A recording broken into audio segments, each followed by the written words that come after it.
One, ni. Yeah, ladies and gentlemen, thank you for joining us. Bismillahirrahmanirrahim. Assalamualaikum warahmatullahi wabarakatuh. We are lucky for this afternoon.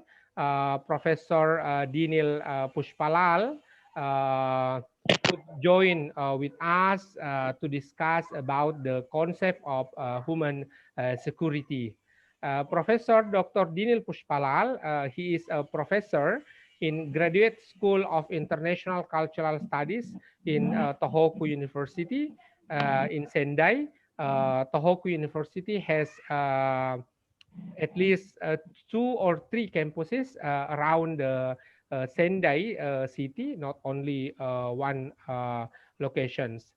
And we already understand that the concept of human security, it is a United Nation concept uh, with the starting point. Japan put it as the international agenda, and we could find in the university in Japan, the department or any kind of focus in the university about the human security. One of the university that established in a good positions, it is Tohoku University, and they put it in the master program. In the past time, Prof. Dinil Pushpalal Sensei, as the chair of the program and engage with various international partner to deliver in the international position about this one. Without further ado, I would like to invite Professor Dr. Dinil Pushpalal from Tohoku University to present about the concept and human security. If we have plenty of time after the presentation, we will have any Q and answer. I would like to invite you to chat on the to type on the chat box for the questions, and then if you don't mind, you can open the mic after the presentation of Prof. Dinil Pushpalal. Prof. Dinil Pushpalal, times is yours, sir. Okay, can you show? Can you see this? Slide Yes. now. Yeah, it is a purple one. The title, the concept of human security. Right. It is Yeah. February Indonesia is available, Yeah. right? Okay. Okay. Okay. That's right. Right. Okay. Thank you, Dr. Veke. I have given this same lecture several times in Indonesia, right? Even Jakarta and Sulawesi and Sorong, in many places last year. But very unfortunately, we couldn't join in 2020 in any kind of conferences in yes, yes, to 2020, the February, I went Indonesia and gave that series of lectures about the concept of human security. Actually that final final target, as known by Dr. Veke for a long time, we want to finally calculate that Indonesian Human Security Index. This is our final goal, calculating Human Security Index for Indonesia. But for this purpose, we should know what is the human security. It is theory and the background of human security, right? Because very recently,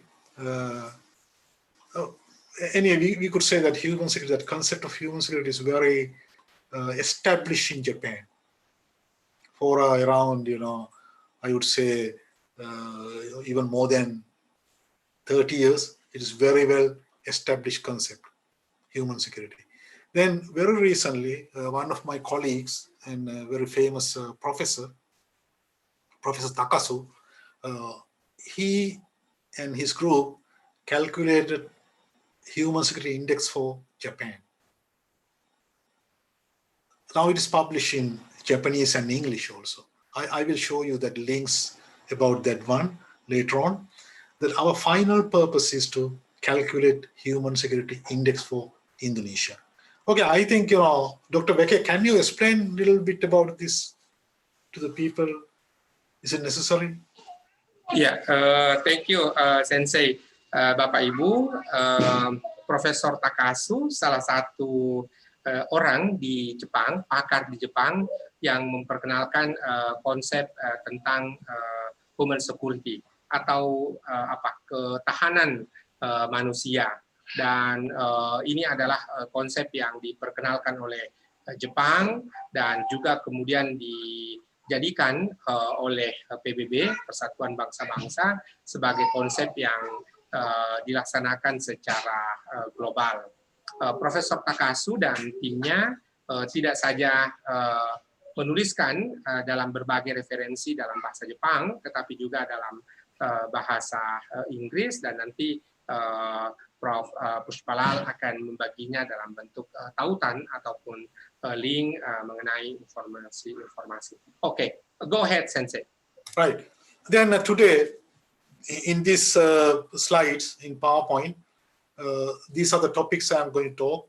That what is human security, and history of the concept and Japanese contribution for human security, and difference of human security, human rights, and also human development. These are that many people know about human rights. Human rights. Many people know about this one. And some people know about human development. But there are only very few people know about human security. Then I am going to explain you what is the difference of these three things: human security, human rights, and human development. And the fourth one is human security versus state security. What is the difference between human security and state security? And fifth one is, does human security measurable? Can we measure it? We can measure length by kilometers, right? How many kilometers from Jakarta to Sorong, we can calculate this one by kilometers. But how human security can be measured? Is it possible or not? This is another topic I am going to talk today. And finally, if we have time, we can talk about this human development sustainable, right? Okay, these are the topics today. Then, first of all, this figure is one of the most important and very much easy to understand,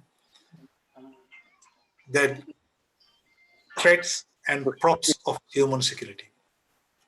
Threats and props of human security. Now you can see here, this in red color, there are 1, 2, 3, 4, 5, 6, 7, this we call threats. Some kind of threats to, in here, in horizontal, it's like a beam, okay? It's human, we people, human beings. And there is some columns here, this green color, 3 columns. We have 7 threads and 3 props, columns. As a human being, in everyday life, we have many kind of threats. In human security agenda, we divide this to the 7 threats. It's called economic threats, food, health, environmental, personal, community, political. But to protect human beings for this kind of threats, we have some props, support from the society.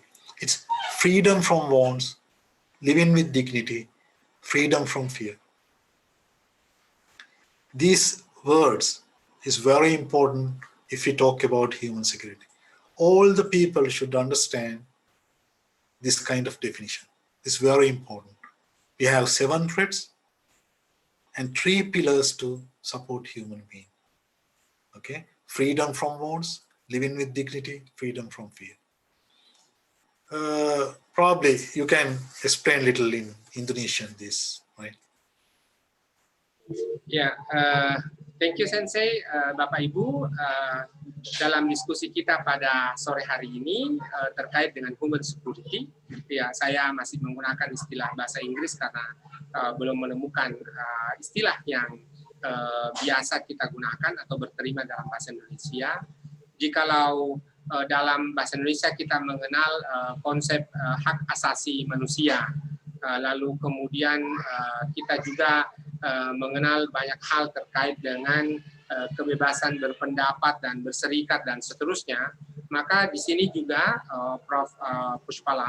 Pushpalal Sensei memulai bahwa human security ataupun ada yang menerjemahkannya menjadi ketahanan manusia ataupun keamanan manusia, sesungguhnya dimulai dari 3 hal.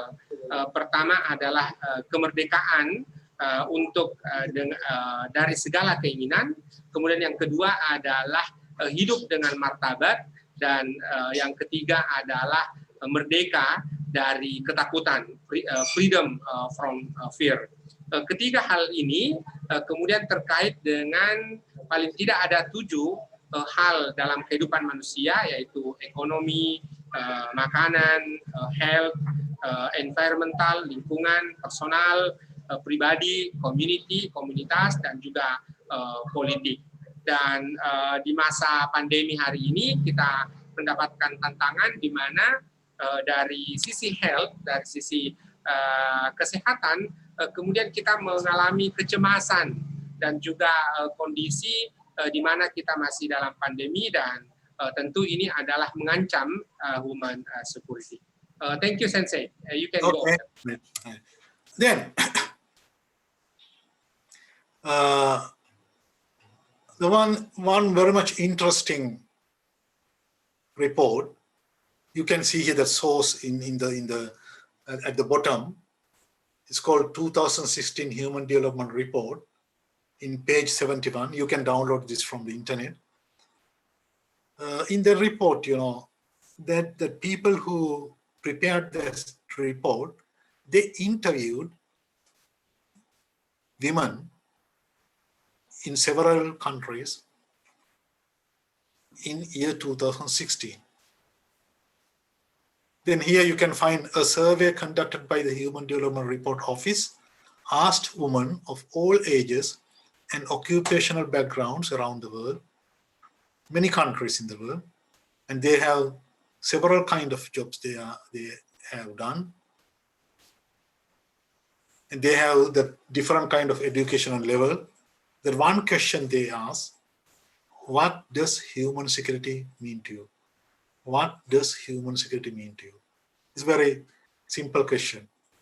Now, someone go to one of the women and ask, what does human security mean to you? The many women responded that they were concerned with physical and psychological violence. For many women in many countries, that human security is about physical and psychological violence. Physical and psychological. This is very important. Then you see that what they have, you know, said to these, you know, office people here. Just a female teacher from Brazil, one Brazilian teacher. Human security is a right to move freely in your town without worrying about whether you will return home unharmed and unthreatened. Human security is a right to move freely in your town without worrying about whether you will return home unharmed and unthreatened. It's a physical violence. It's about physical violence. This woman, the female teacher from Brazil, think that human security is a kind of physical violence. It is about physical violence. Then another woman from Kazakhstan, a female development worker from Kazakhstan. What she said, human security means being able to go about alone outside any time of the day or night and not fear any possible violence. It means that I should not consider my gender, religion, or any other distinctive features when making a decision to spend time outdoors for fear of malicious intent. It is also talking about physical violence. Then another female student from India, that human security for me is freedom from fear of being looked down at because of being a woman, and being assaulted and disappeared because of the same. It's a kind of threat for the women. But just this woman also uses freedom from fear. She is also she has that kind of she's very much fear about physical threats or psychological threats.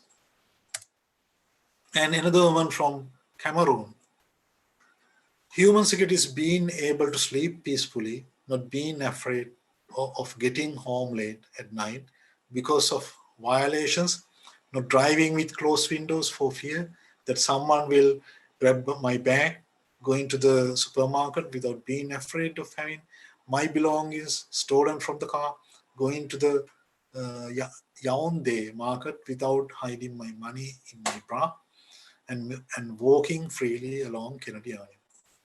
A woman from Cameroon is also, she's talking about physical violence. And Trinidad and Tobago, a female researcher, human security means freedom from abuse and violence, particularly child abuse, domestic violence, interpersonal violence, and intimate partner violence. It is about the protection of children, youth, elderly persons with disabilities, and women from violence and crime. You can read much more this kind of expressions from women around the world. If you see that 2016 Human Development Report, you can download in page 71, you can find. But what I want to say today is that human security is not only this kind of physical or psychological threats or violence. It's not a physical violence. That's why I want to talk about you today. It's a little bit different. It is a part of human security, but it is not total human security. Now I am going to talk about these things from now on. Dr. Vake, can you do a little explanation about this one now? Oke, Bapak Ibu, saudara saudari, ada banyak pengertian terkait dengan definisi human security Indonesia, human security itu sendiri. Paling tidak di slide yang dipaparkan oleh Pushpalal Sensei ada setidaknya 5 pandangan. Satu perempuan dari Brazil, ada dari Kazakhstan, ada dari India, ada dari Cameroon, dan juga ada dari Trinidad dan Tobago. Dari ke-5 pandangan ini ada satu benang merah yang dapat kita simak, bahwa human security adalah sesungguhnya terkait dengan manusia itu sendiri, seperti violence, kekerasan, dan juga disrespected because of the shame. Jadi jangan sampai kemudian ada orang yang dipandang rendah gara-gara statusnya sebagai perempuan.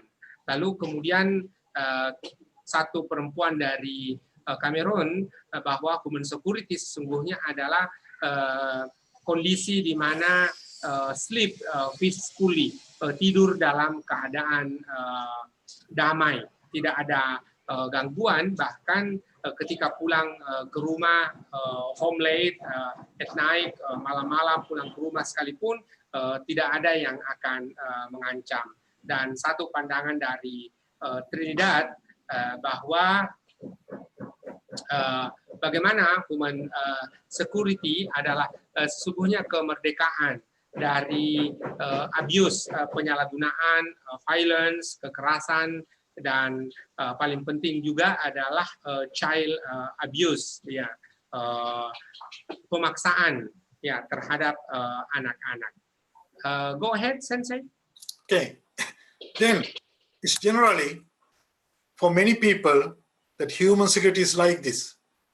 It's a physical violence. It's like a fight, hitting each other. That is for most people that Human Development Office interviewed. They think that human security is a physical violence, like in this slide. But if we talk about theoretical human security, there are two definitions and divisions of this one. Two things. The one thing is we call it narrow definition approach, the proposed by Canadian government, that is protection of the individual from violent threats. Protection of the individual from violent threats. We call it narrow definition approach proposed by Canadian government. The bottom one, you can see here, is Japanese government. We call it broad definition approach, this broad one. And it is empowerment of the individual to act on their own behalf. Empowerment of the individual to act on their own behalf.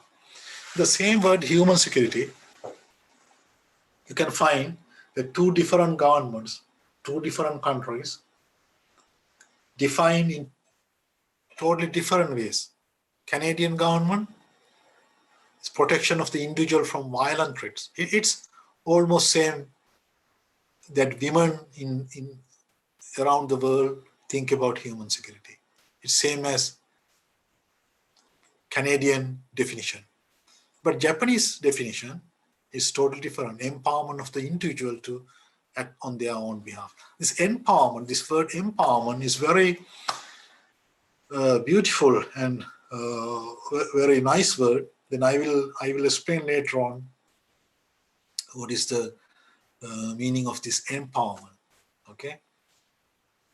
Okay, go ahead, Dr. Veke, a little about this one. Yes. Bapak Ibu, saudara-saudari, dalam kaitan dengan definisi ini, pemerintah baik Kanada maupun Jepang telah memperkenalkan yang disebut dengan narrow definition, ya, pengertian secara terbatas, dan kemudian sementara pemerintah Jepang memperkenalkan broad definition approach. Jadi ada dua pendekatan, narrow definition approach, lalu kemudian ada broad definition approach. Pemerintah Kanada dalam narrow definition approach memperkenalkan bahwa human security adalah protection of the individual from violent threats. Jadi bagaimana perlindungan terhadap seseorang dari kekerasan, ya, sementara kemudian pemerintahan Jepang memperkenalkan dalam broad definition approach bahwa empowerment of the individual to act on their own behalf, bahwa kemampuan atau pemberdayaan setiap individu untuk bertindak atas kemauan mereka sendiri, tanpa paksaan, tanpa gangguan dari pihak-pihak lain. Could you explain, Sensei, why the Japanese and Canadian has introduced this two approach to the world? Okay. Yes, this is very my private opinion. Okay. But probably Dr. Veke has heard this before. Because, why this has happened, as many people know, that Canada is a immigrant society. There's many immigrants from all over the world, right? But Japan is one nation. It's more than 98% people in Japan is Japanese. Probably you could say the same color, the same language, the same thoughts they have. Then in Japan, that Japanese people, one Japanese people don't think that his neighbor is an enemy of that person. No enemies in case of Japan. Same people. But in Canada, it's a little bit different. That my next door person is probably skin color is different.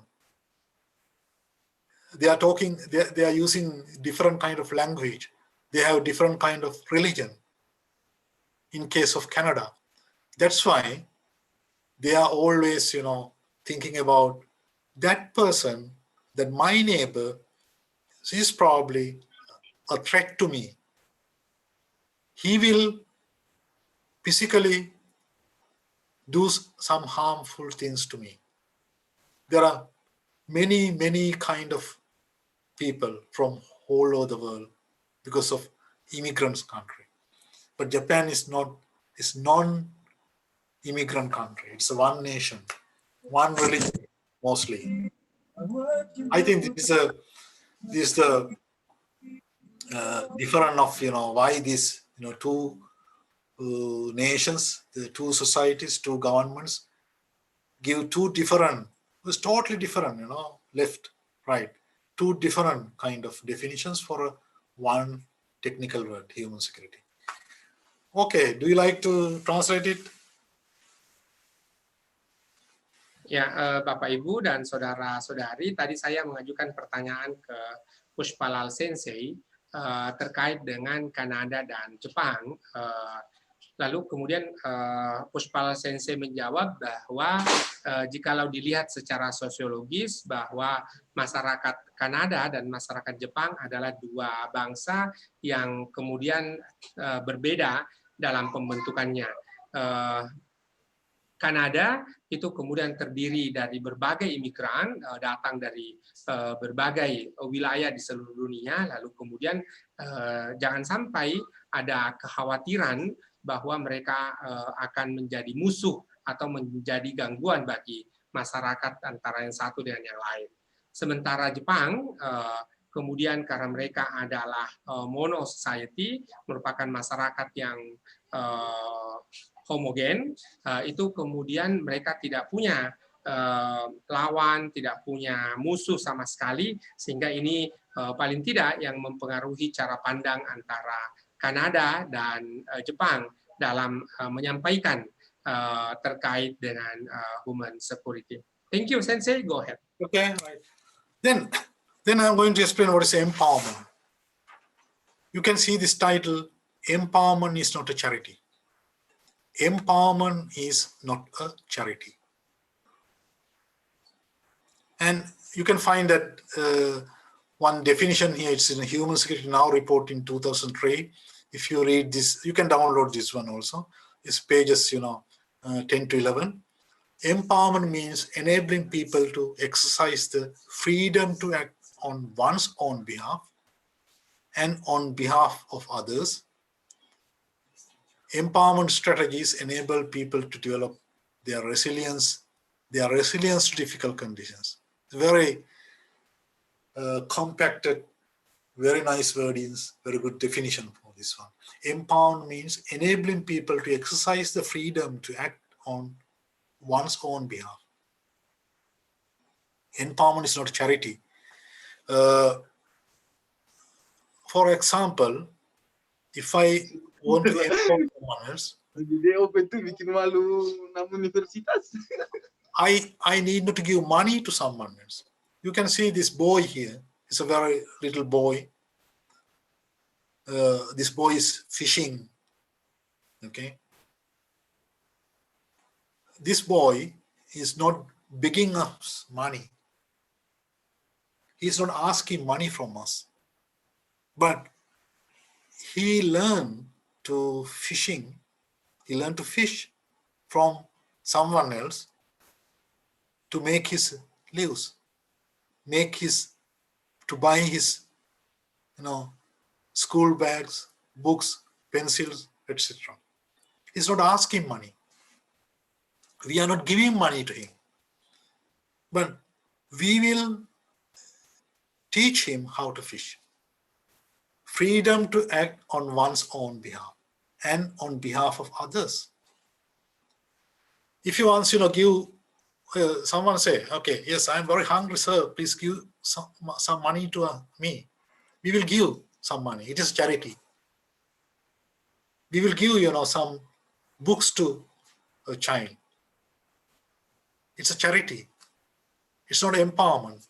But if I teach someone else to make fishing or such kind of skill, it is empowering the people.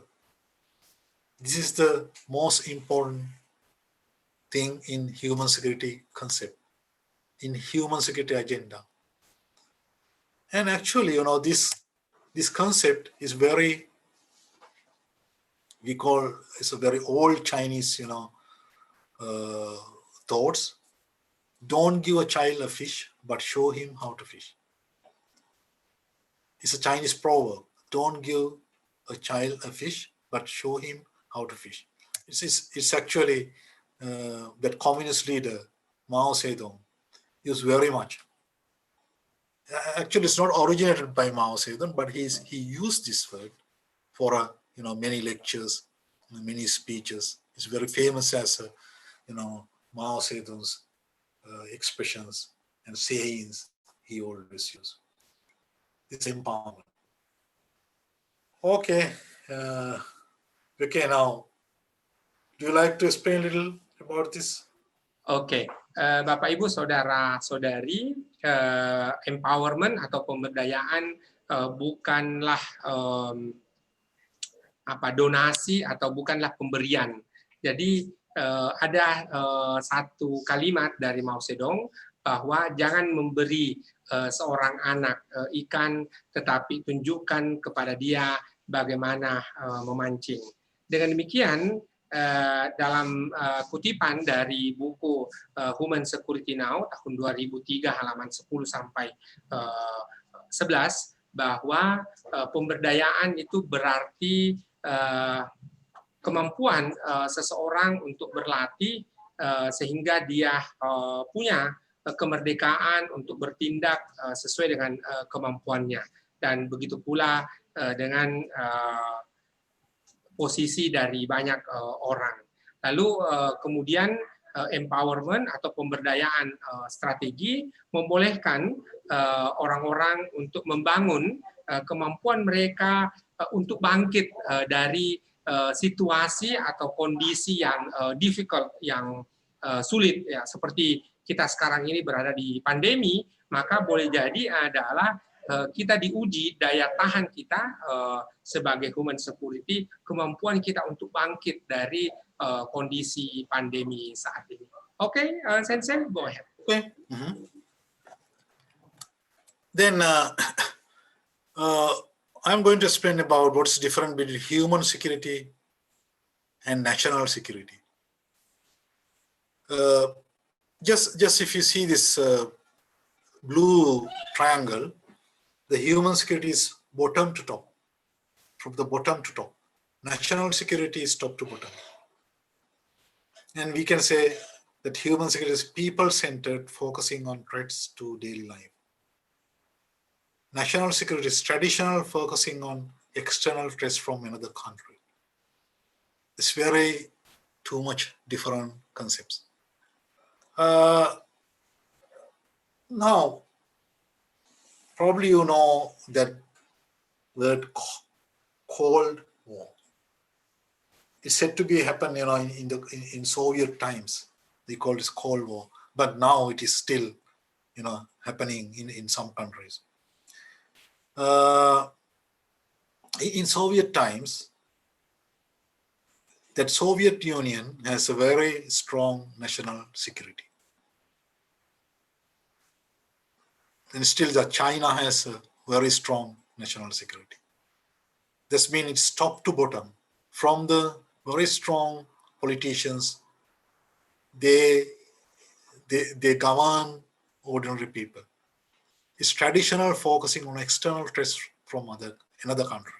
The Soviet Union protects Soviet people from another country. We say it's from United States or England or from Japan. They protect it. But human security is people-centered, focusing on threats to daily life. If a country so much concerned about human security, we are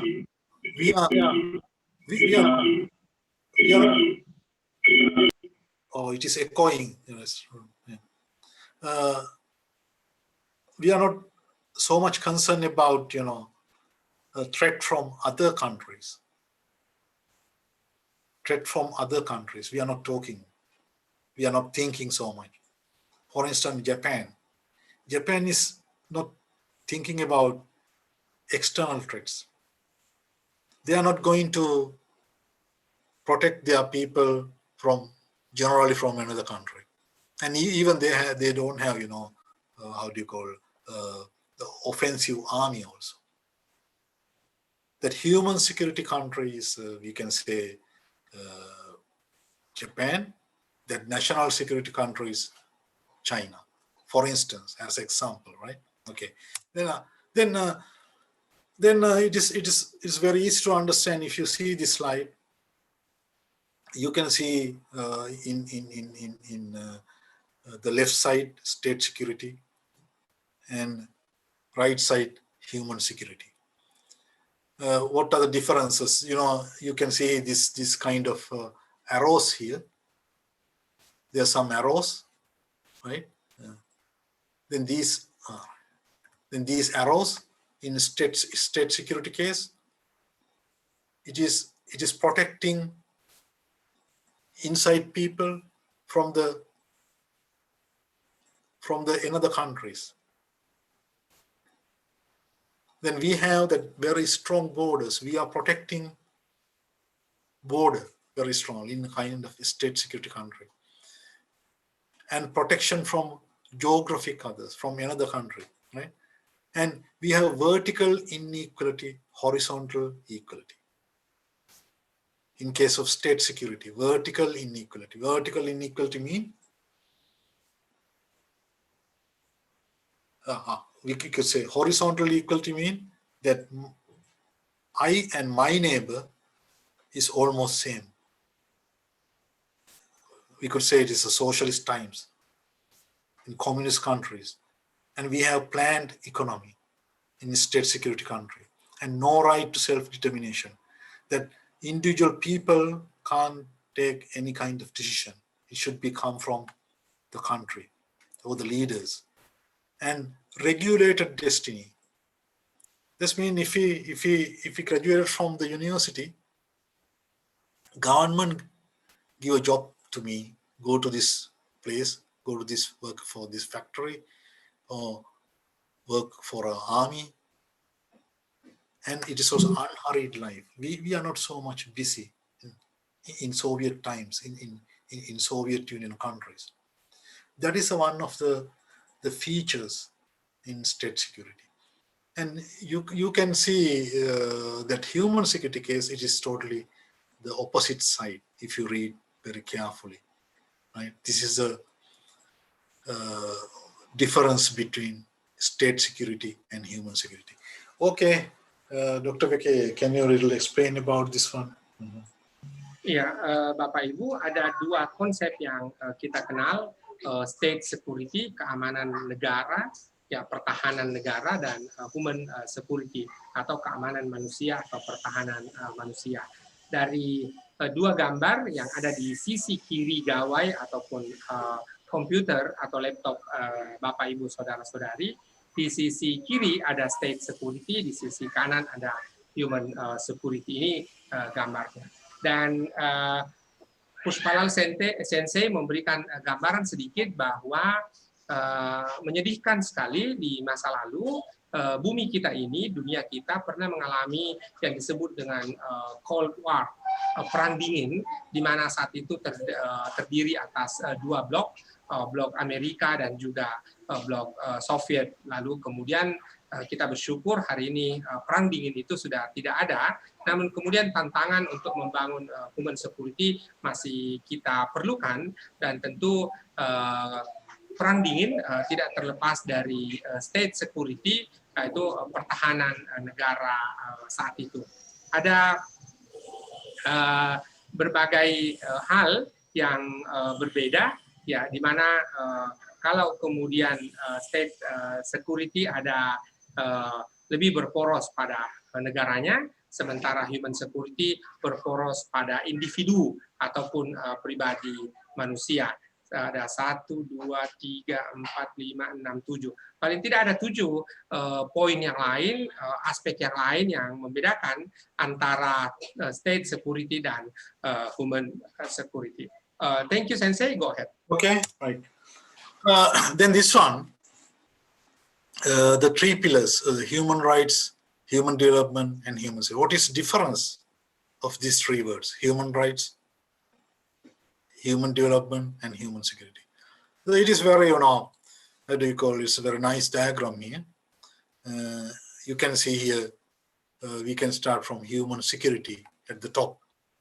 Okay, the human security. No country can enjoy development without security. Then this is blue box. That's human rights. No country can enjoy development and security without respect for human rights. And this left box, human development. No country can enjoy security without development. It's very, what do you call it? It's very nice expression. If you read again that Commission on Human Security in 2003 report, that human security now, they explain these 3 things like this: human security, human rights, human development. That means it is generally what they are saying is, for one country, we need these 3 things together. We need human security, we need human rights, we need human development. 3 things together to human well-being. It's just say like this. But this is, I prepared or this slide. It is this one is this slide is directly from human security now, but this slide I prepared, but using one of the speeches, or we can say it's a essay written by that Professor Akihiko Tanaka, Toward a Theory of Human Security, published by JICA Research Institute in March 2015. It's a very nice report. According to him, he's saying, as a normative concept, human rights is the most fundamental. And second, human security can be regarded as a subset of human rights. And third one, human security deals with conditions on which desirable rights are realized. Then if I put this one into a figure, you can see this figure here. You can see very large circle here. It's human rights. It's very large, area. Then human security can be regarded as a subset of human rights. The human rights, the human security is red one, it's a subset of human rights. Human security is inside of human rights. And human development also is inside of human rights. If we draw a figure, we can draw like this. Okay. Beke-san, onegaishimasu. Ya, Bapak Ibu, ada 3 konsep, yaitu adalah human rights, human development, dan human security. Kalau human rights kita sebut dengan hak asasi manusia, Sementara human development kita sebut dengan pembangunan manusia. Kita punya human development index, pembangunan indeks pembangunan manusia, dan ada human security yang nanti melalui dukungan Prof. Pushpalal kita akan bersama-sama juga menggagas ada human security index dalam konteks Indonesia. Dari gambar ini terlihat bahwa ada human security, ada human development, baik human security maupun human development itu kemudian didasari oleh human rights atau hak asasi manusia. Sehingga kemudian sebagai konsep yang sangat normatif bahwa hak asasi manusia dilihat sebagai sesuatu yang paling fundamental, paling dasar. Lalu kemudian human security adalah subset ataupun kemudian bahagian dari human rights itu, bahagian dari hak asasi manusia. Lalu kemudian berikutnya bahwa human security adalah kondisi di mana hak-hak yang diinginkan oleh manusia atau seorang individu dapat direalisasikan, dapat diwujudkan. Gambar ini ataupun statement atau pernyataan ini dibuat dari apa yang disampaikan oleh Akihiko Tanaka dalam satu ceramahnya berjudul Toward Theory of Human Security yang dilakukan oleh JICA Research Institute pada Maret 2015. Go ahead, Sensei. Okay. And anyway, this human security, that word and this concept of human security, very much respected in Japan. And Japanese government very much supported this concept. Even, you know, that very recently, our new Prime Minister, that Suga, Prime Minister Suga, he used this word so many times in his speeches in nowadays. Human security, words human security. And not only this government, the former Prime Minister Abe, he's also used this word several times.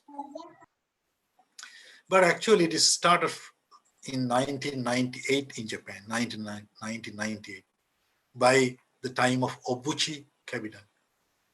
The Prime Minister, he already died, but in his cabinet, they started this to use that, you know, word human security. And in 2000, Mori cabinet, they improved this one. And if you see that, you know, in 1998, the Prime Minister Obuchi declares human security a core principle for Japan's foreign policy framework at the first intellectual dialogue and building Asia's tomorrow.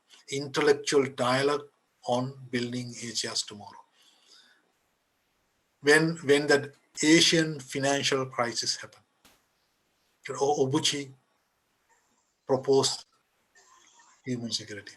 In Mori cabinet, in 2000, Prime Minister Yoshiro Mori announces the establishment of an international commission on human security. International Commission on Human Security. Later named the Commission on Human Security, or CHS, at the UN Millennium Summit.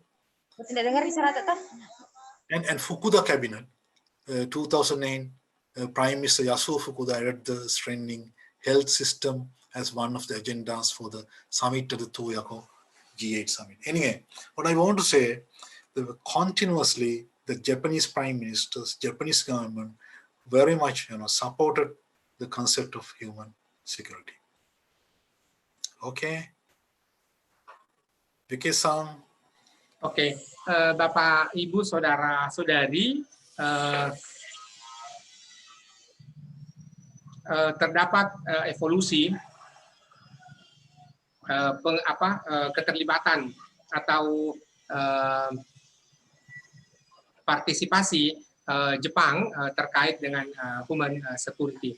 Di sini di slide ini terlihat mulai dari tahun 98 sampai tahun 2000 kabinet Obuchi, lalu kemudian 2000-2001 kabinet Mori, dan kemudian 2007 sampai 2008 Fukuda kabinet atau kabinet Fukuda. Dan Suga, kabinet Suga hari ini itu kemudian dalam pemerintahan awalnya itu kemudian menyampaikan banyak hal terkait dengan human security.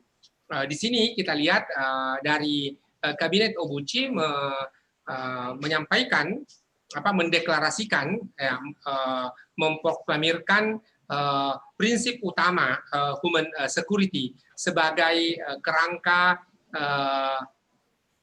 dalam Japan Foreign Policy Framework. Jadi kerangka politik luar negeri Jepang ya, dalam bentuk intellectual dialogue on building Asia tomorrow. Ini di masa-masa adanya krisis keuangan Asia pada saat itu. Selanjutnya tahun 2000-2001 di mana kabinet Mori itu kemudian mengumumkan adanya International Commission of Human Security yang berikutnya diubah menjadi Commission on Human Security or CHS at the UN Millennium Summit. Lalu kemudian tahun 2007 dan 2008 melalui Perdana Menteri Fukuda, Perdana Menteri Jepang Fukuda, yaitu adalah the summit ya, G8 ya, G8 summit. This is Toyako or Tokyo? Sensei. Toyako. It's not Tokyo. Toyako. Where is it? Toyako. Toyako is a place name. Okay. City name. Ya, di satu tempat di Toyako G8 Summit, bagaimana untuk menambahkan health ya sebagai salah satu health system sebagai salah satu agenda untuk memperkuat human security. Go ahead, Sensei. Then you can see this, the bottom at right. It's just, you know, you can find this one from the internet in United Nations. We call it United Nations Trust Fund for Human Security. United Nations Trust Fund for Human Security. Then you can see that the right top side, at the top, at the right, freedom from want, freedom from fear, freedom to live in dignity, that word is. Now, there is one unit in United Nations. We call it United Nations Trust Fund for Human Security. It's originally totally funded by Japanese government. They made this kind of unit that working on human security topics and supporting to the human security projects in the world. If you go to this home page, you can find, you know, the kind of work what they are doing for human security of the people. Then you can understand what is the difference between empowerment and a gift. Empowerment and gift. Through this kind of fund, it's giving some, you know, money, of course, to some developing countries. But you can find what are the difference between ODA, we call Official Development Assistance, and this kind of funds that United Nations Trust Fund for Human Security. United Nations Trust Fund for Human Security giving some money for empowering the people, not to make, you know, what you simply say, not to make buildings or bridges, roads, no. It's empowering people, is totally different. You can see this, you can go to website and read something about human security. There are many good things to learn. Okay. Can you explain a little about this? Bapak Ibu, saudara-saudari, sebagai bahagian diplomasi Jepang, diplomasi luar negeri Jepang, maka kemudian ini dibentuk United Nations Trust Fund for Human Security, yaitu pendanaan untuk keperluan human security dengan 3 slogan: freedom from want, ya, merdeka dari kemauan; freedom from fear, merdeka dari ketakutan; freedom to live in dignity, bagaimana kemudian merdeka untuk hidup dengan bermartabat. Dan silahkan nanti Bapak Ibu Saudara-saudari melihat lebih detail di websitenya. Di sini juga terlihat beberapa hal yang baru, termasuk penjelasan tentang about the trust fund. Lalu kemudian ada juga what is human security yang diperkenalkan melalui sidang umum PBB, sidang umum resolusi sidang umum, yaitu resolusi 66/290, yaitu human security is approach to assist member state in identifying and addressing a widespread and cross-cutting challenge to the survival, livelihood and dignity of their people. Jadi pengertian yang digunakan oleh PBB. Jadi tadi kalau ada Obuchi, Fukada, itu kemudian adalah pengertian-pengertian yang digunakan oleh pemerintahan Jepang, sementara ini menjadi framework ataupun kemudian kerangka dalam konteks persatuan bangsa-bangsa. Go ahead, Sensei. Okay, then I want to explain about the Human Development Index. It's we can measurable. We can calculate this one.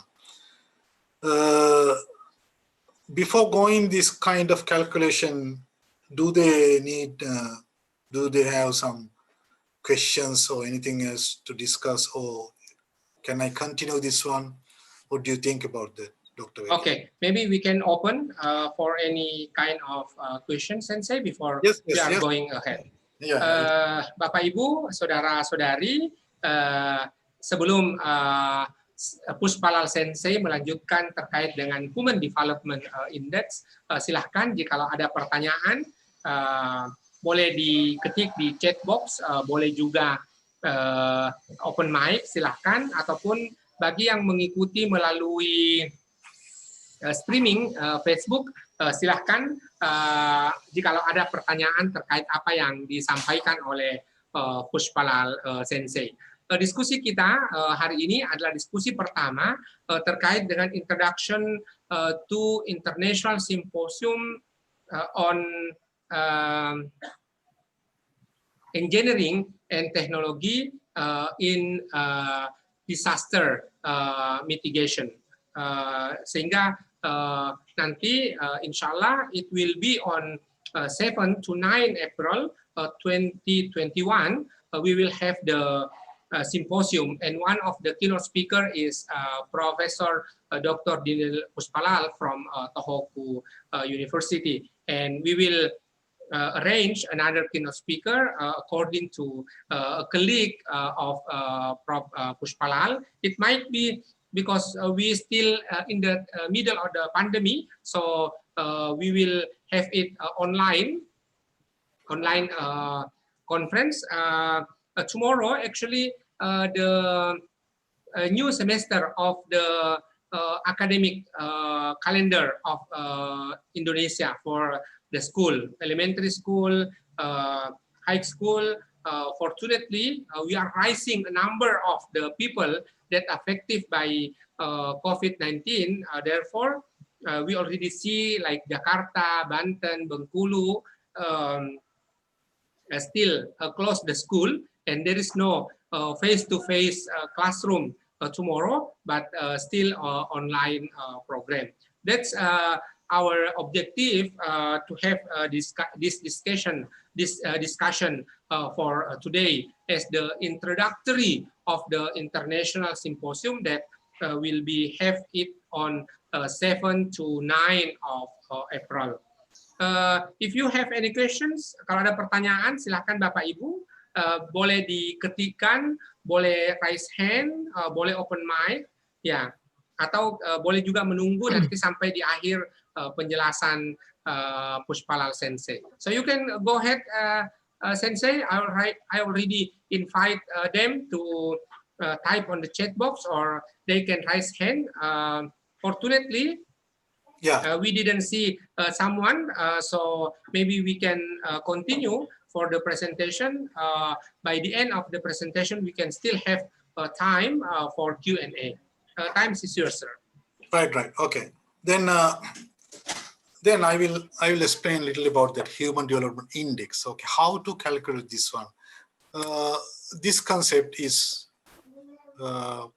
originated by these two people, the Mahbub al-Haq, the Dr. Mahbub al-Haq and Professor Amartya Sen. It's very famous, Human Development Index. Many countries calculate this one. It's very easy to calculate. If you see that left side, the 2018 world ranking, that Norway is the most securitized country. Second, Switzerland. Third, Ireland. Germany, Hong Kong, China, Australia, Iceland, Sweden, Singapore, Netherlands, and Japan is 19 in 2018. And Malaysia is 61. China is 85. Mongolia is 92. Indonesia is 111. And India is 129. Anyway, there are some people don't like this kind of ranking, but some people is very much like. I too very much like for this kind of ranking, because it is a kind of evaluation. It's actually not perfect. Anything is not perfect, right? But this Human Development Index, it's more than 30 years used by United Nations for a that measure that state of well-being of several countries in whole over the world. But this concept is originated and created by these two people. I would say these two that Amartya Sen is a Nobel laureate. He was awarded the Nobel Prize for economics. And Dr. Haq is Pakistan. Anyway, this both people, they were born in India. That's mean before 1948 they were born. That's mean they were Indian. But when when Dr. Haq died, he was Pakistani. And Professor Amartya Sen is still living. He's now Indian. Not Indian, he's a British now. This concept is very simple. How to calculate is very simple. If you give that very simple, definition for this one, HDI, that Human Development Index, shifted the focus of development economics from national income account into people-centered policies. Before this HDI started, we rank countries only by GDP. Only by GDP. Right? The statistic is composed from data on life expectancy, education, and per capita GDP as an indicator of standard of living collected at the national level. Before starting Human Development Index, that countries were categorized by only GDP. If we have that high GDP, we think it is the highly developed country. But now, it is not like this. That well-being or development is calculated by three things: life expectancy, education, and also per capita GDP. The three things. These are very much, the simple concept, but better than measuring or evaluating countries by only GDP. Okay, Riki-san, onegai shimasu, please. Pak Ibu, berikutnya adalah tadi ada 3 konsep yang di awal disampaikan oleh Prof. Pushpalal, bahwa ada human security, ada human rights, dan ada human development. Di slide ini dibahas terkait dengan Human Development Index. Kalau di Indonesia disebut dengan Indeks Pembangunan Manusia, di mana kemudian didirikan oleh diawali oleh 2 orang, yaitu Mahbub ul Haq, lalu kemudian Amartya Sen.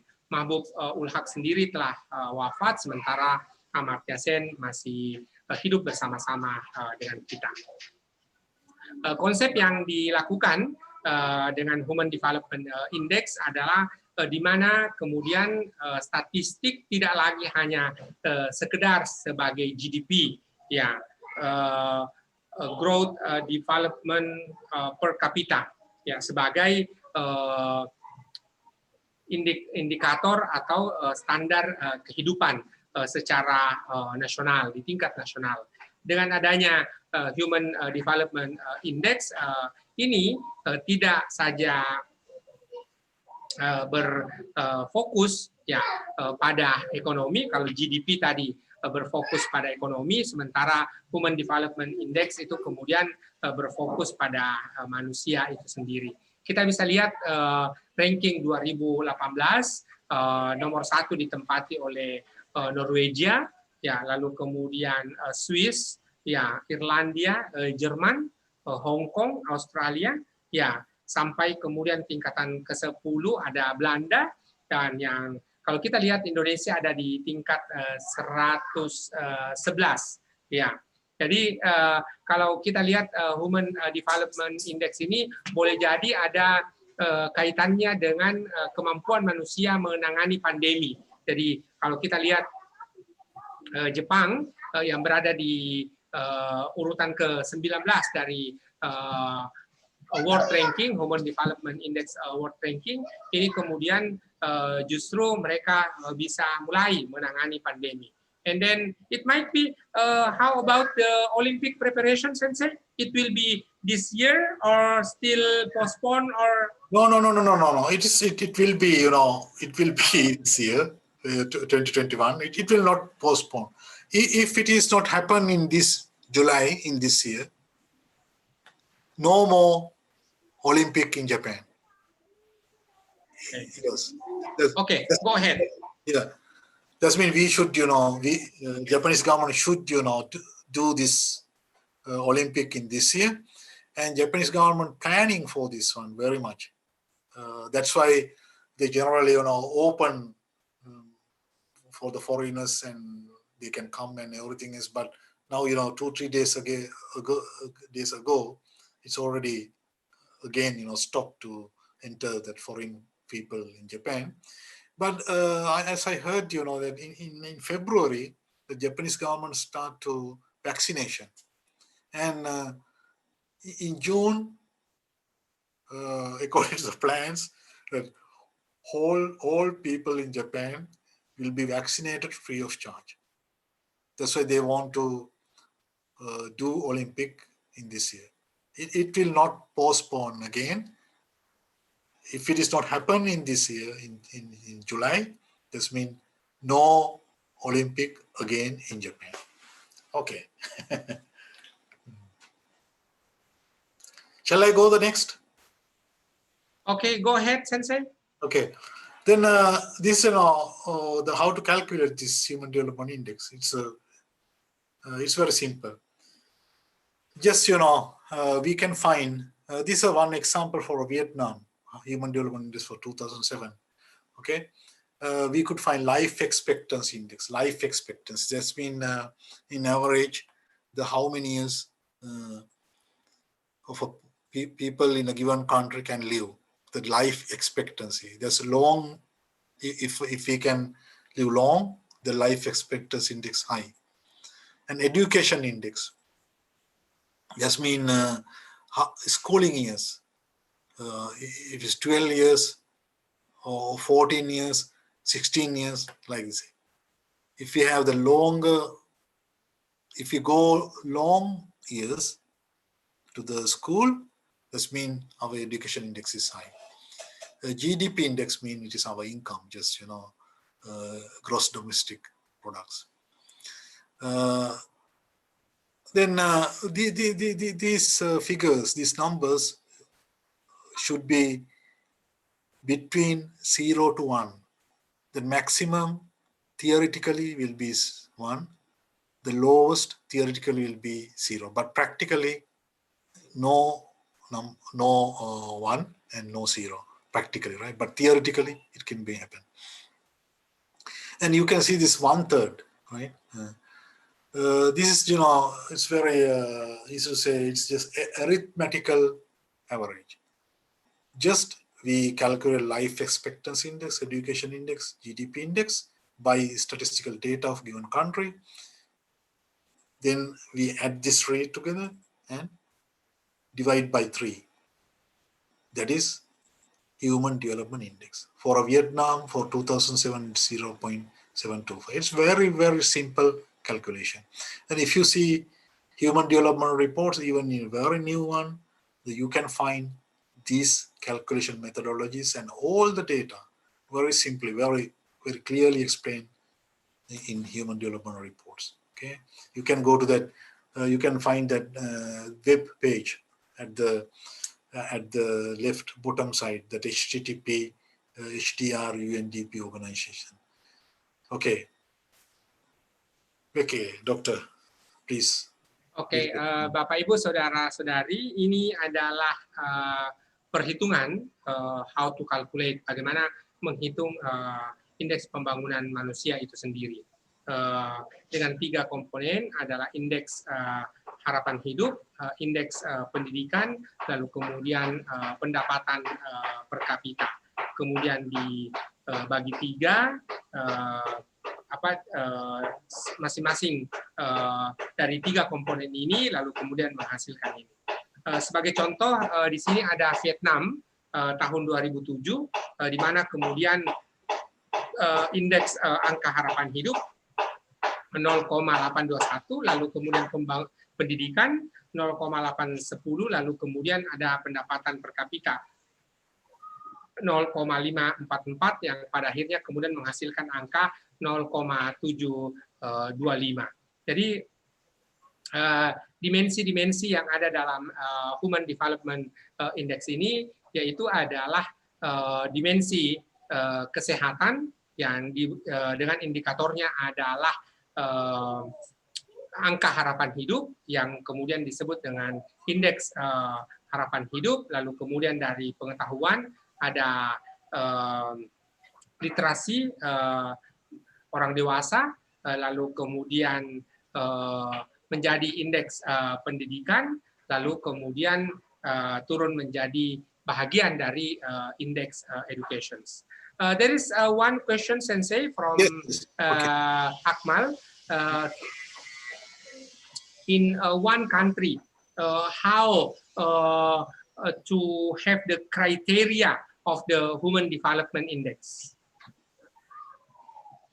I didn't understand your question. Can you explain me a little about this? What is? Yeah, Akmal wrote here in Bahasa. I try my best to translate. He asks about what is the criteria about the Human Development Index in one country. Criteria mean how to calculate this one? Yeah, criteria. The methodology of calculation. No. The criteria to measure. For example, this is a life expectancy index. Yes. So how to have this one as the one of the component of Human Development Index? Yes. Okay, that methodology of calculation, right? Yeah. Okay, it's coming. It's not coming here.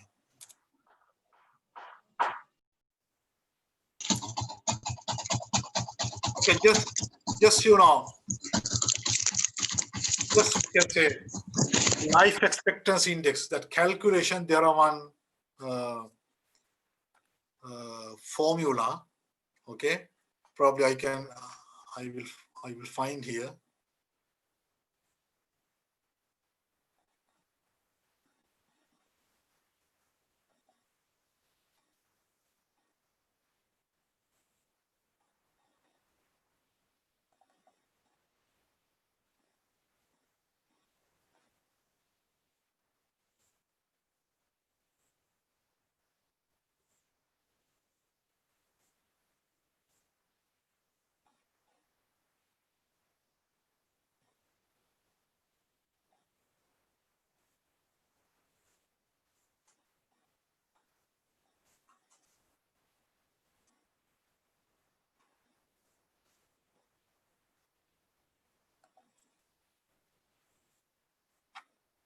Or maybe you can go ahead with your slide. Then during this presentation, you can still answer this question, because it might be there is another explanation about the Human Development Index. Yes. Calculation methodology is another explanation. Now, can you see my slides? Yeah. The slide right now, it is calculating the Human Development Index. Yeah. Okay. It's generally, there is three different formulas for life expectancy index, education index, GDP index. Three different, right, calculations. Then for a life expectancy index, for a whole over the world, we have, it's African country, it's probably, as I remember, Somalia.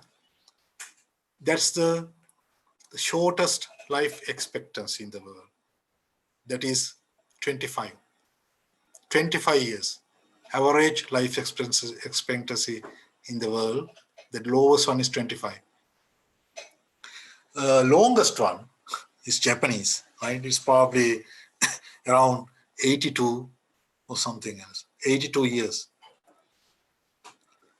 Then if we have the lowest and the highest, then we can put this to the very simple arithmetic formula. Then we can calculate this one.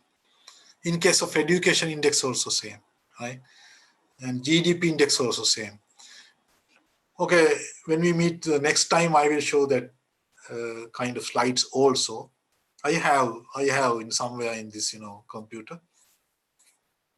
I can show you. It's very important how to calculate this one. I very much like to answer this, question. Okay. Okay, then and another thing is, very important thing is here, GDP is not only the determinant of HDI.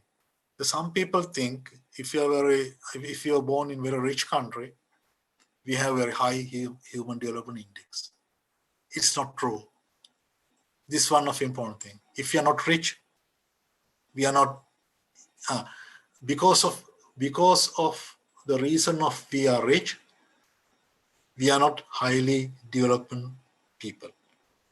Highly developed people, okay? Richness and development is different. One of the example, you can see this left side, okay? It is comparing Saudi Arabia and Ukraine. Saudi Arabia and Ukraine. The Saudi Arabia has the same human development index with Ukraine. Can you understand? It's around 0.78. But in case of GDP per capita, this PPP, that's purchasing power parity in US dollars. Purchasing power parity, PPP. You can see GDP per capita, PPP. That's mean purchasing power parity. What is a purchasing power parity means? It's calculated with the value of the money. This means from we can say that 1 kilogram of rice in Japan is around $2-3. But in Indonesia, it is much cheaper. Then this income, GDP per capita, is adjusted to that one. Purchasing power parity, our purchasing power. If it is the case, now you can see here, the GDP per capita in Saudi Arabia, in US dollars, in PPP US dollars, it is 13,800. But in Ukraine, it's 6,100. GDP is different. We can say in monetary, as a money, in monetary wise, Ukraine is a poor country. Saudi Arabia is a very rich country. But human development is same. And you can see the such same kind of another example in left hand side. That is very important. What I want to say,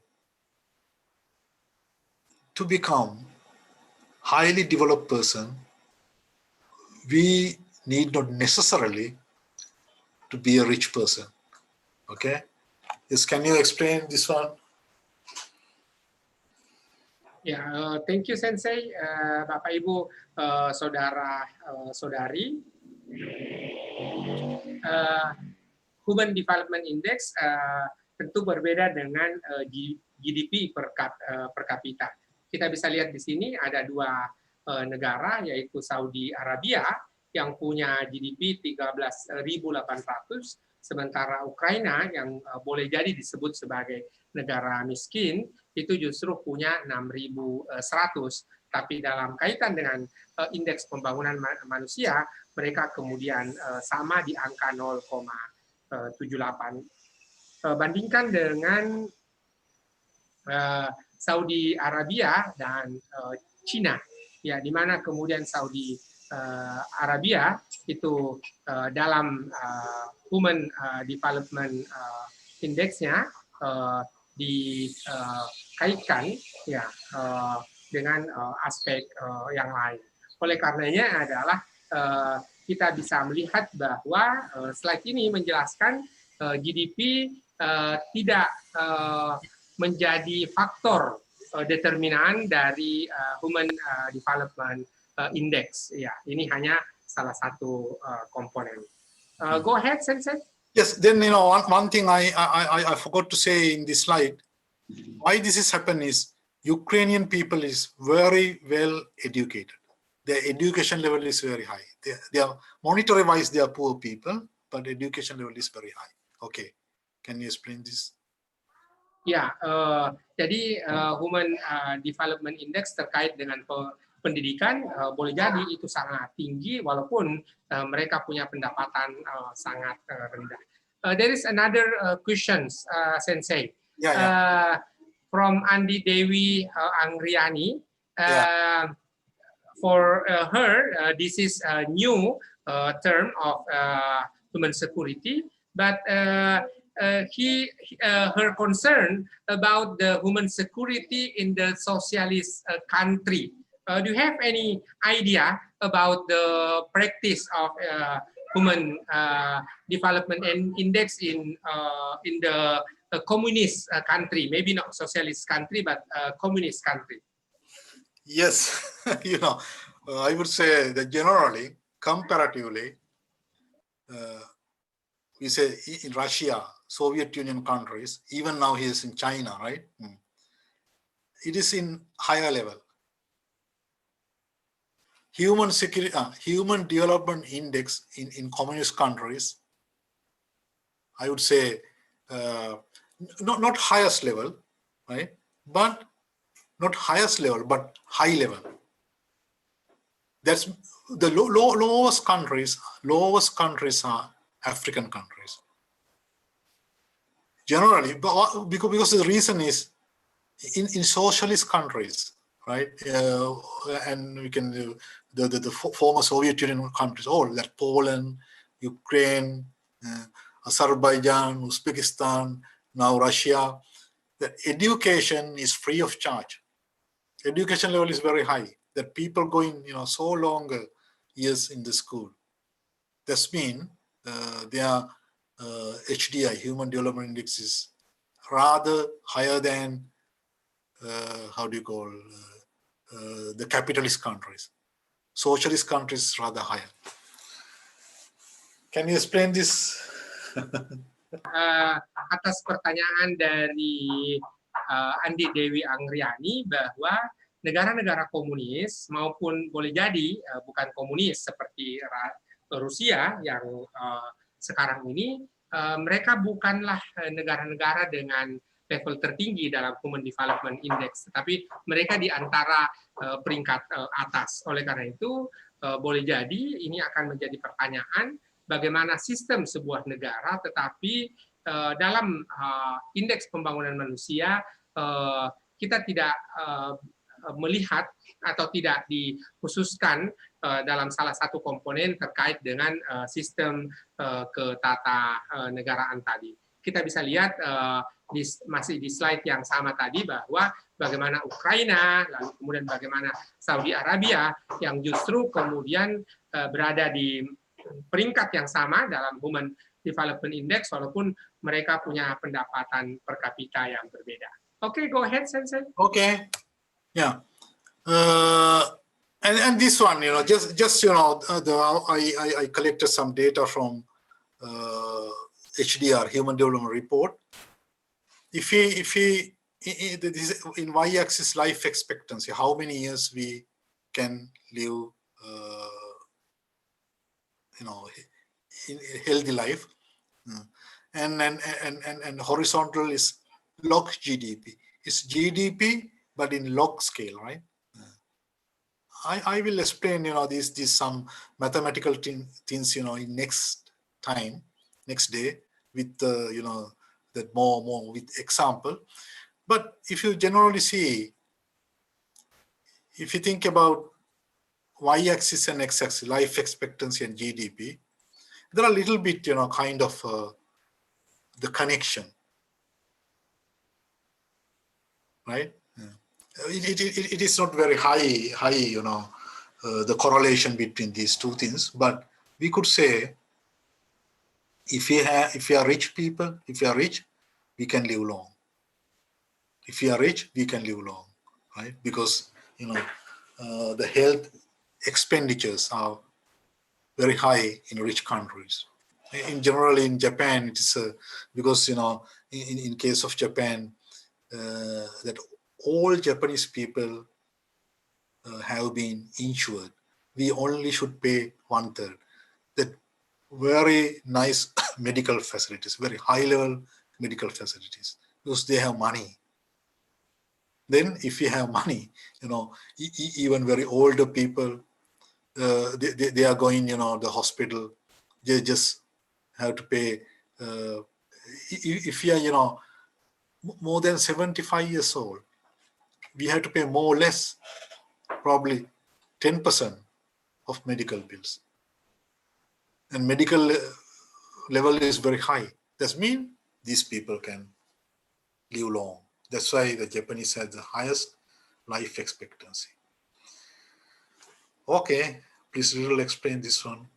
Ya, Bapak Ibu, angka harapan hidup boleh jadi berhubungan dengan GDP dan walaupun tidak menjadi kriteria utama, tetapi boleh jadi adalah ketika seseorang memiliki kekayaan, maka dia kemudian akan hidup lebih lama karena ketika sakit maka boleh jadi mereka langsung mendapatkan layanan kesehatan. Nah, ini adalah gambar di mana kemudian posisi antara dua aspek, yaitu angka harapan hidup dengan GDP, tetapi tidak menjadi satu-satunya faktor karena ada negara dengan pendapatan di angka 450.000, tetapi justru kemudian angka harapan hidupnya hanya 50. Itu lebih tinggi, ada di angka 58, sementara GDP-nya adalah 250.000. Tetapi ini hanya gambaran dari negara-negara terkait dengan angka harapan hidup dan juga terkait dengan GDP. Go ahead, Sensei. Thank you. Okay. Yes, if we are rich, we could live a long life, right? Then education index also a little bit, there's the kind of correlation. Right? It's not very the high influence, but we could say there is some kind of connection. Because it's again, if we have much money, we can go to the school for a longer years. If you are very poor, then we have to quit the education and go to the, find some job for a, covering our day-to-day life expenses. It's also some kind of connection. Okay. Can you explain this little, right? Hello? Ya, kalau tadi terkait dengan angka harapan hidup dan GDP, maka kemudian slide sekarang ini memperlihatkan bagaimana education, pendidikan indeks terkait dengan GDP.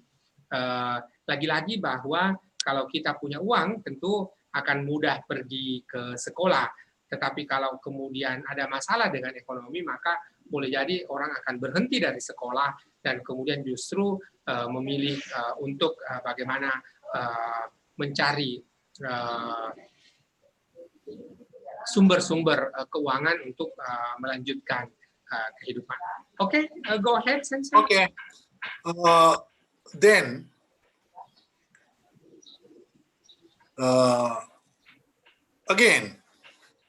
again, this one, you remember this slide, these threats and props of human security, as I explained before, that we have the 7 threats, and protect us from these kind of 7 threats. We have some supporting pillars, props, I call freedom from wants, living with dignity, freedom from fear.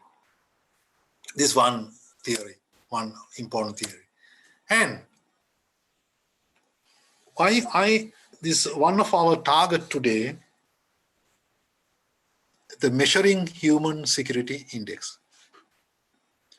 We know there is very established methodology, very simple methodology, measure human development index, measuring human. It is more than 30 years ago that people know how to do this.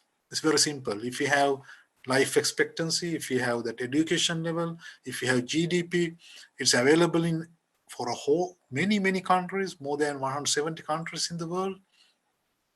It is very easy to calculate because we have that statistical database, right? But my question today is, human development index, is it equal to human security index? Right? It's not equal. If you see that topic, human development index is unequal to human security index because there are missing factors. When we calculate human development index, we have 3 missing threats. We do not consider about environment threats. We do not consider about community threats. We do not consider about political threats when calculating human development index. Not only that, when we calculate human development index, we don't have any methodology to calculate dignity. How it is calculated, dignity. It's not defined in human development index. And we can't calculate fear, freedom from fear. It's not addressed. People don't know how to calculate fear. It's very much subjective things.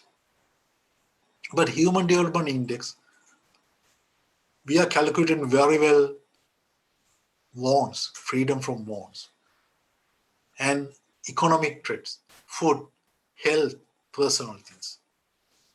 That's why human development index is not equal to human security index.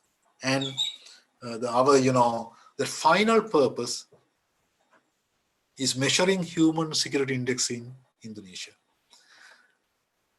For Indonesia, that human development index is available already. It's already calculated. Even different provinces it is calculated, right? Human development index. But human security index is not available. Even whole Indonesia, we don't know about that.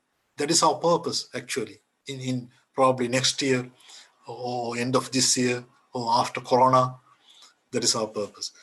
Okay, can you explain this one?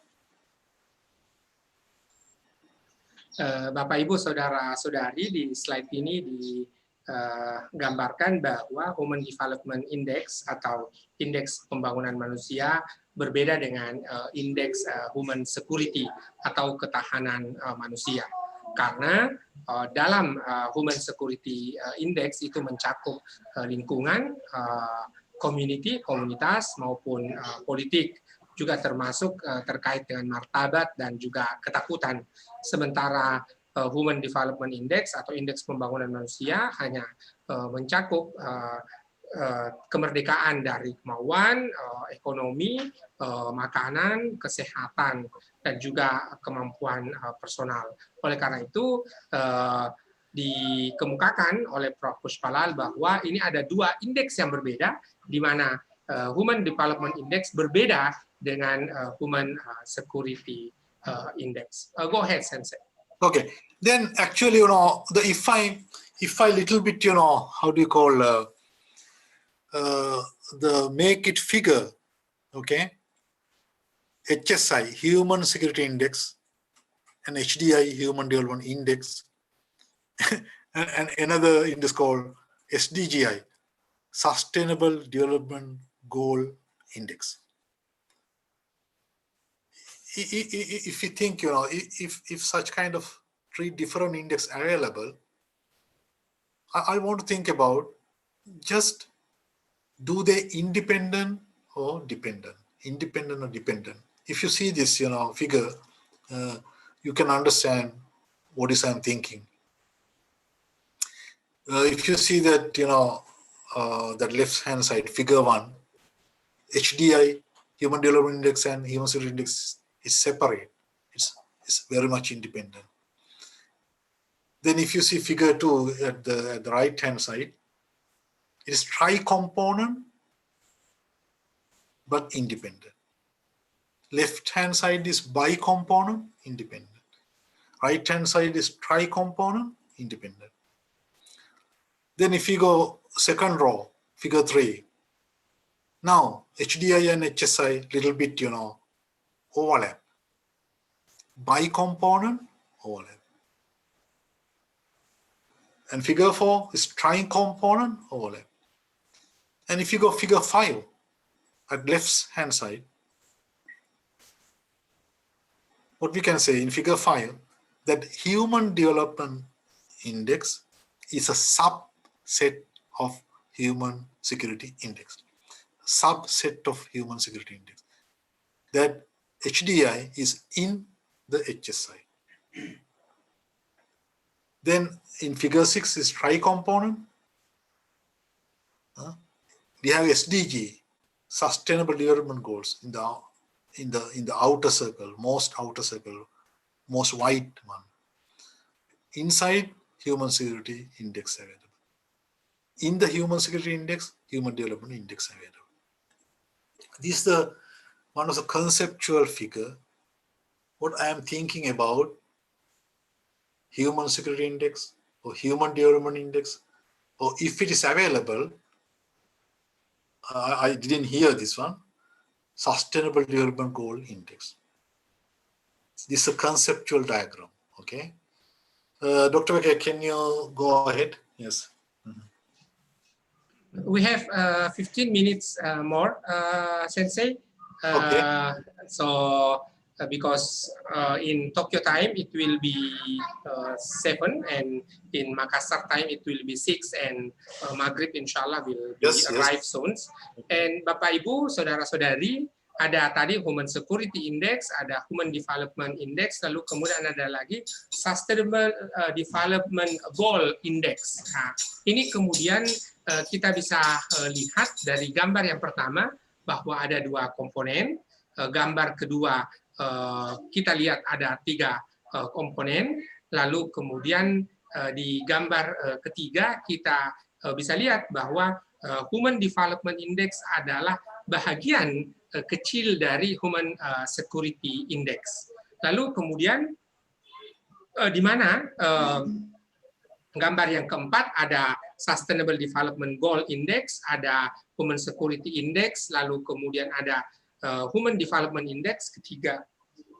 Dari ketiga ini kita lihat bahwa Sustainable Development Goals lebih besar, di dalamnya ada Human Security, lalu kemudian di dalamnya lagi ada Human Development Index. Go ahead, Sensei. Okay, then actually I have only yes, we will discuss these things next time. Just I'm the forwarding my the future plan. I want to go through these things in future.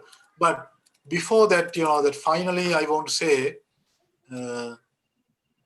to that participant, I have seen that more than 70 participants this discussion, right? I want before our next meeting to read these things by our participants, right? It is the one is SDGs and Japan. You can find that that URL here, or I will send to you. This in English, SDGs and Japan. And the second one is one of my paper published very recently, a new methodology for measuring tsunami resilience. If you read this one, you can find that calculation system, how to calculate something else. It's not Human Development Index.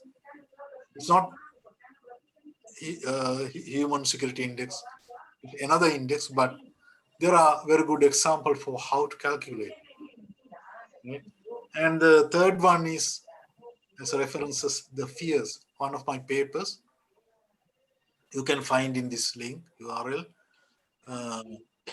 It's about human security, about fears, because in future we are going to calculate, we are going to measure unmeasurable things. It's not measurable, fear. How are you fear? Are you worrying about something? It's not measurable, right? But we are going to measure this one. Before that, we have to understand about what is the fears. I am asking that all participants, to read these things.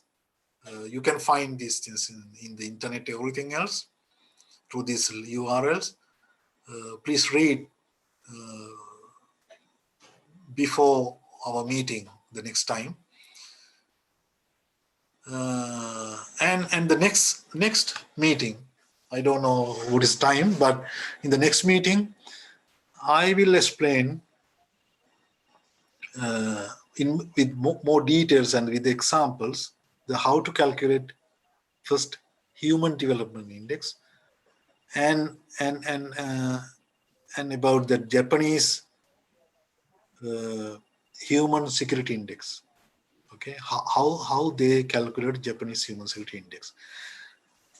Okay, I think this is my final slide.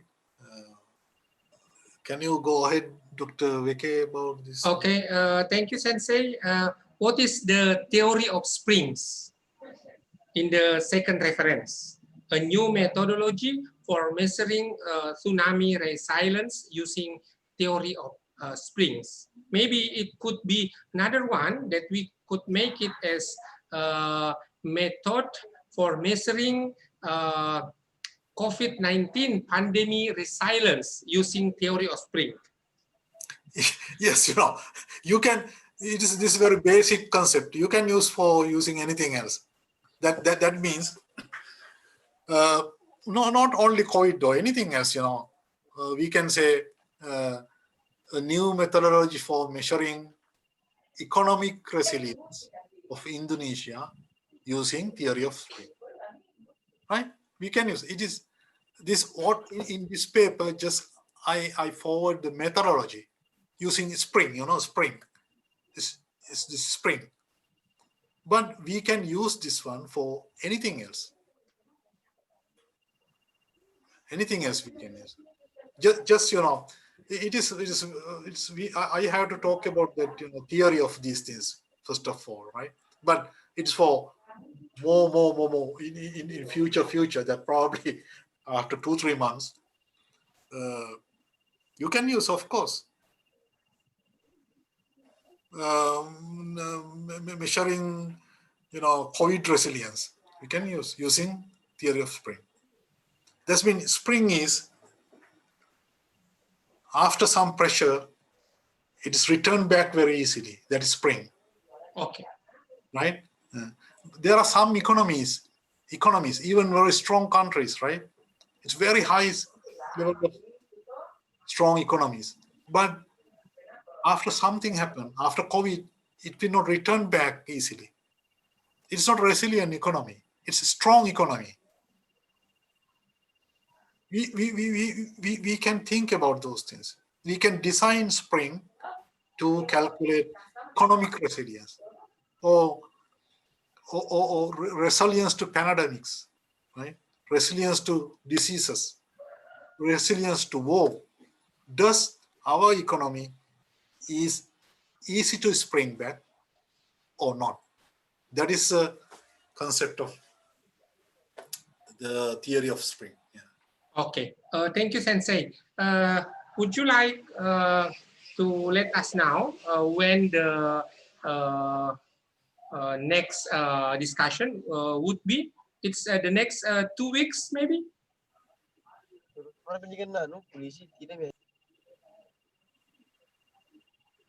Or do you have another idea? So I would like to offer that because now it is 3 of January, so it might be a good one if we could see on 17th of January.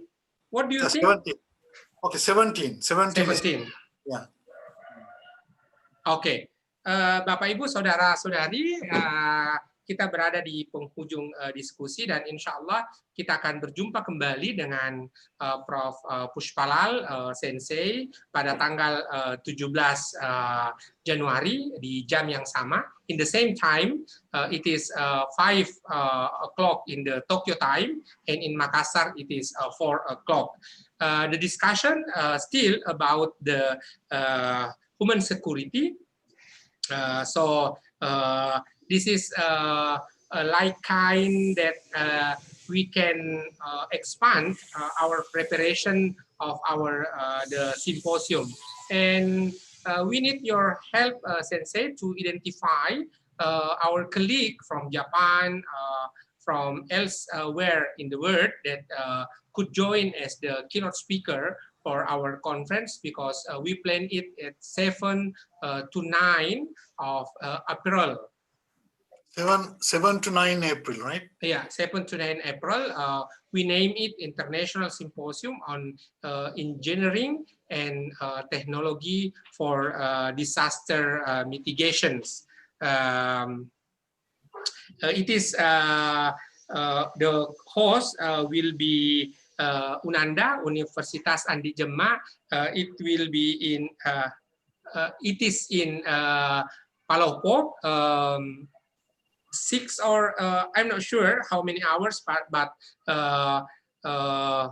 long travel overland from Makassar to Palopo. And then we will invite a friend of us who could join us for the program. Yeah, since I already come up with the idea that we realize that this is still in the pandemic time, so we don't have opportunity to have it as on-site program, but we will have it as the online program. We name it as the International Symposium on Engineering and Technology in Disaster Mitigation.